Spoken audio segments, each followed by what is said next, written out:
Hi student, I myself Rahul and today I will teach you class 6 history chapter 3rd. It is the second part. The name of the chapter is From Gathering to Growing Food.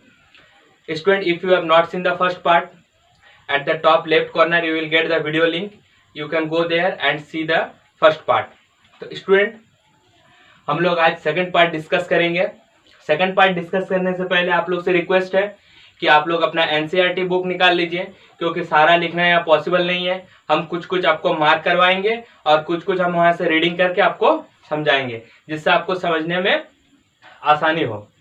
तो student आपको और एक चीज़ बता देते हैं, ये जो first part की वीडियो है वो देखना जरूरी है आपको सेकंड पार्ट समझने के लिए. इसलिए आपसे रिक्वेस्ट है कि आप पहले फर्स्ट पार्ट देख के आइए, उसके बाद आप सेकंड पार्ट को देखना. तो चलिए स्टार्ट करते हैं. तो स्टार्ट करने से पहले आपको बता देते हैं, आपको अगर वीडियो अगर अच्छी लगी होगी अंत तक तो आप लाइक करना, कमेंट करना, चैनल को सब्सक्राइब करके ऑल नोटिफिकेशन को ऑन करके रखना, ताकि इसका जो थर्ड पार्ट आए वो आपको मिल जाए. तो चलिए शुरू करते हैं. आज हम लोग बेसिकली 3 टॉपिक के बारे में पढ़ेंगे. टॉपिक का नेम क्या है? Finding out about the first farmers and herders towards a settled life. और जो थर्ड टॉपिक है, what about the others custom and practices. और ये जो है आपका did thing change everywhere and all at once, ये एक क्वेश्चन है, पैराग्राफ का एक क्वेश्चन है, वो भी आपको समझाएंगे. तो चलिए शुरू करते हैं. आप बुक निकाल लीजिए. बुक निकालने के बाद पेज नंबर 24 पे आ जाइए. तो चलिए हम फर्स्ट वाला पैराग्राफ पढ़ते हैं, आप नोट कीजिए. Turn to map 2. आपको मैप 2 में जाना है. वो मैप कहाँ पर है? पेज नंबर 14 में है. अब मैप में क्या देखना है वो सुनिए. You will notice a number of blue squares. Each marks a site from where archaeologists have found evidence of earlier farmer and herders. These are found all over the subcontinent. Some of the most important are in the northwest, in present-day Kashmir, and in east and south India. ये जो 3 जगह है, इस 3 जगह पे mainly ज्यादातर most sites मिले हैं. और ये आप जो मैप में जाएंगे, मैप में जाने के बाद देखिए वहां पर स्क्वायर्स मतलब ब्लू स्क्वायर्स करके बहुत सारा साइट नोटिफाई किया हुआ है. वो मेन साइट्स है और भी छोटे छोटे साइट्स है जो मैप में मार्क करना पॉसिबल नहीं है. अब हम लोग पढ़ते हैं यहाँ पर क्या लिखा हुआ है. Scientist study evidence of plants and animals bones. अब साइंटिस्ट इन लोग क्या फाइंड करना चाह रहे हैं कि वाकई में वहां पर इंसान रहते थे या नहीं. इसीलिए उन लोग ने एविडेंस वहां से एविडेंस कलेक्ट किए और उनका जांच करना शुरू किए. तो क्या क्या एविडेंस कलेक्ट किए? प्लांट कट किए और एनिमल्स का बोन्स, और साथ में burnt grains. Number of crops were grown in different parts. अब बर्न्ट ग्रेन्स जो था मतलब जला हुआ दाना भी वहां से कलेक्ट किया. अब जला हुआ दाना हो सकता है वो जो दाना वो एक्सीडेंटली जल गया हो, या तो कोई रिचुअल्स या फिर किसी पर्पस के लिए उनको जलाया गया हो, ऐसा भी हो सकता है. और numbers of crops were grown in different parts. अब डिफरेंट पार्ट्स में देखा गया है कि डिफरेंट मतलब क्रॉप्स जो है वो ग्रो किया जाते थे. अब साथ में वो भी देखा गया, they were identify the number of bones of different animals. Different animals का बोन आइडेंटिफाई किया. और ये बोन मतलब कौन एनिमल का मिला है? जो डोमेस्टिकेटेड एनिमल, मतलब जिस एनिमल को हम लोग पाल सकते हैं उस एनिमल का बोन्स भी मिला है उस जगह से. तो इससे ये साबित होता है कि जो फर्स्ट फार्मिंग और हार्डर वो कहाँ से इस साइड से स्टार्ट हुआ था, जो कि बहुत पहले की बात है. अब यहाँ पर एक टेबल दिया हुआ है. टेबल देखिए आपका सामने है. एक साइड लिखा हुआ left side grains and bones और राइट साइड लिखा हुआ है साइड्स. ये आपका बुक में मिल जाएगा पेज नंबर 25 में. आप यहाँ से पढ़ लेना कि कौन क्रॉप्स कौन साइट्स में ज्यादातर अवेलेबल होता था और जहां पर उन लोग को ज्यादा तादाद में ये मिला भी है, जिसके कारण उन लोग कंफर्म हुए हैं कि इस जगह पे फार्मिंग और हार्डिंग किया जाता था आज से बरसों पहले. अब हम लोग बढ़ जाते हैं सेकंड टॉपिक की तरफ. सेकंड टॉपिक क्या है? Towards a settled life. अब एक सेटल्ड मतलब एक बसा हुआ जीवन की तरफ हम लोग बढ़ेंगे. मतलब वहां पर इंसान ज्यादा दिन तक रहते थे. ज्यादा दिन तक रहने के लिए उन लोग को क्या घर बनाना जरूरी होता था. अब उन लोग घर भी बनाते थे. तो चलिए हम लोग पढ़ते हैं क्या लिखा हुआ है. Archaeologist have found traces of houses और हट्स और हाउसेस. अब आर्कियोलॉजिस्ट को क्या मिला है? वहां पर ट्रेसेस मतलब घर, हट्स या हाउस का उन लोग को निशान भी मिला है. वहां पर इस तरह का बनाया हुआ जाता था घर. अब घर किस तरह का बनाया जाता है तो आप पैराग्राफ को नोट कीजिए. पेज नंबर 26 में आप फर्स्ट पैराग्राफ को हम रीड कर रहे हैं. फर्स्ट पैराग्राफ का 3rd लाइन से रीड कर रहे हैं. नोट कीजिए.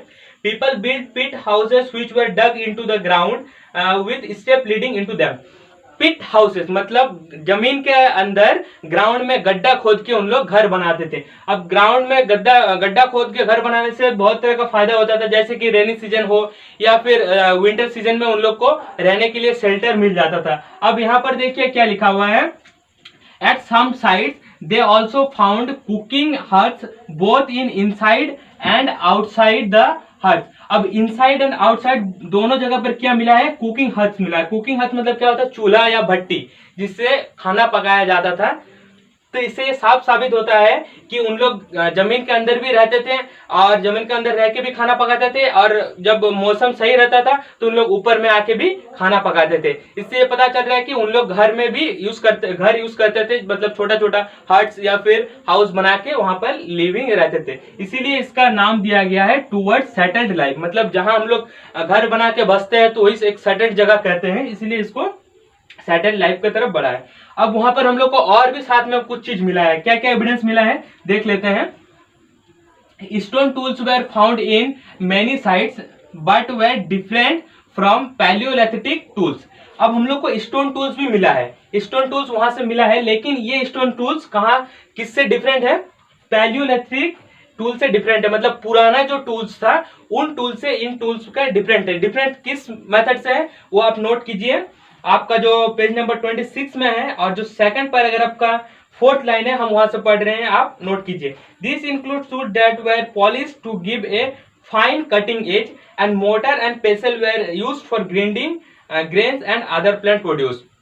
अब क्या यहाँ का जो इस टाइप का जो पत्थर मतलब टूल्स है पत्थर का बना हुआ, इसको क्या कहते थे, ये आप देख लीजिए पहले क्या कहते थे। इसको कहते थे नियोलिथिक, पहले कहते थे, पहले का स्टोन को कहते थे पैलियोलिथिक, अब का कहते हैं नियोलिथिक। अब इस मतलब खास टाइप का टूल्स में क्या खासियत है, इसमें खासियत यह है कि इसमें शार्प एज होता था, मतलब टूल्स को कटिंग के लिए अच्छा बनाया जाता था ताकि उस लोगों को काटने में सुविधा हो, और साथ में कुछ कुछ चीज का यूज किया जाता था जैसे कि मोटर एंड पेसल। मोटर एंड पेसल क्या है, खास करके ये एक ओखली है जिसमें हम लोग फूड ग्रेन्स को ग्रिंड कर सकते हैं, मतलब पीस कर सकते हैं। ये अभी भी यूज किया जाता है, बरसों पहले भी यूज किया जाता था, ये आज भी यूज किया जाता है इस तरह का स्टोन्स।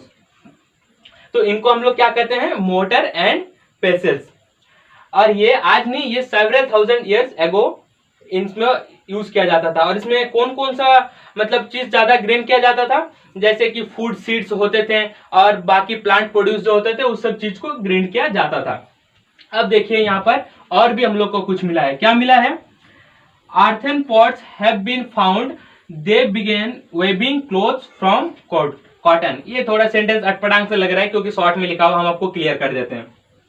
अर्थन पॉट्स भी मिला है वहां से। अर्थन पॉट्स मतलब क्या होता है, मिट्टी का घड़ा। अब मिट्टी का घड़ा किस किस काम में हम लोग यूज कर सकते हैं, हो सकता है उसको स्टोर के लिए यूज किया जाता था, फूड ग्रेन को स्टोर करके रखते थे। साथ में मिट्टी का घड़ा से हम लोग फूड भी पका सकते हैं, जैसे कि व्हीट हुआ, राइस हुआ, बर्ली हुआ, ये सब चीज को हम लोग पका सकते थे। तो इस सब चीज को यूज करने के लिए, पकाने के यूज करने के लिए अर्दन पॉट को यूज किया जाता था। और अर्दन पॉट को कुछ कुछ सिंपल भी होता था और किसी किसी अर्दन पॉट्स में पेंटिंग भी किया हुआ होता था। अब इससे एक चीज पता चल रहा है कि ये लाइफ धीरे धीरे उन लोग का सेटलमेंट की तरफ बढ़ रहा है। और यहाँ पर और एक चीज खास है, साथ ही में उन लोग क्या करना स्टार्ट किए थे, वेबिंग ऑफ क्लोथ्स। अब उन लोग धीरे धीरे कपड़ा भी बुनने लगे थे, किससे, कॉटन से। कॉटन से धीरे धीरे उन लोग कपड़ा भी बनाने लगे थे। तो इससे पता चल रहा है उन लोग के पास घर है, खाना है, कपड़ा है, तो रोटी कपड़ा मकान तीनों है। इससे एक सेटल लाइफ की तरफ उन लोग बढ़ रहे थे। अब यहाँ पर इसी पैराग्राफ में एक क्वेश्चन अराइज होता है, did things change everywhere and all at once. अब इसमें पूछा गया है कि हर जगह का जो डेवलपमेंट एक ही साथ हुआ, ऐसा क्या पॉसिबल है? बिल्कुल नहीं, ऐसा पॉसिबल नहीं है। हर जगह का डेवलपमेंट एट ए टाइम एक साथ नहीं हो सकता है। No, in many areas they still continue to hunt and gather food. बहुत सारा जगह में ऐसा अभी भी था जहां पर क्या हंट करके और फूड गैदर किया जाता था। वहां पर उन लोग ग्रो नहीं करते थे, ना ही उन लोग वहां पर हार्डनिंग करते थे एनिमल का। एनिमल का हार्डनिंग आपको पता चल गया यहाँ से किए थे, क्योंकि बोन्स का मिला था, ट्रेसेस ऑफ बोन्स मिला था, और साथ में आपको तो ये सब चीज मिला जिससे पता चल गया उन लोग फार्मिंग भी करते थे। तो हर जगह में फार्मिंग और ट्रेसिंग हार्डनिंग नहीं होता था। ये अभी भी कुछ कुछ जगह में क्या हंट करके फूड गैदर किया जाता था, लेकिन slowly they adopted farming and herding. अब धीरे धीरे उन लोग चेंजेस, जैसे डेवलपमेंट की तरफ टाइम आगे बढ़ते गया और डेवलपमेंट की तरफ आगे बढ़ते बढ़ते उन लोग भी फार्मिंग और हार्डिंग को धीरे धीरे अडॉप्ट कर लिए। तो ये क्वेश्चन बेसिकली ये आंसर के लिए था कि पूछा था कि हर जगह एक साथ डेवलपमेंट नहीं हो सकता। हम लोग प्रेजेंट डे में भी देखें कि हर कंट्री एक तरह डेवलप्ड नहीं है, कोई कंट्री ऑलरेडी डेवलप्ड है, कोई अंडर डेवलप्ड है और कोई डेवलपिंग कंट्री है। तो इसी तरह हर जगह में भी पहले भी होता था हिस्ट्री में, आज भी हो रहा है। अब हम लोग पढ़ेंगे थर्ड एंड लास्ट टॉपिक आज का लास्ट टॉपिक और थर्ड टॉपिक क्या है, what about the others custom and practices. अब ये आपको पैराग्राफ पढ़ना पड़ेगा पहले, तो चलिए पैराग्राफ निकाल लीजिए बुक में, हम पढ़ रहे हैं, आप नोट कीजिए। Archaeology does not tell us directly about this, scholars have studied the lives of present days farmer who practice simple agriculture. They have also studied the life of herder. Many of these farmers and herders lives in groups called tribe. जो farmer और harder एक साथ group में रहते थे उन लोग को जो ज्यादातर एक साथ रहते थे उन लोग को ट्राइब भी कहा जाता था। अभी भी बहुत सारे ट्राइब हम लोग का कंट्री में मौजूद है।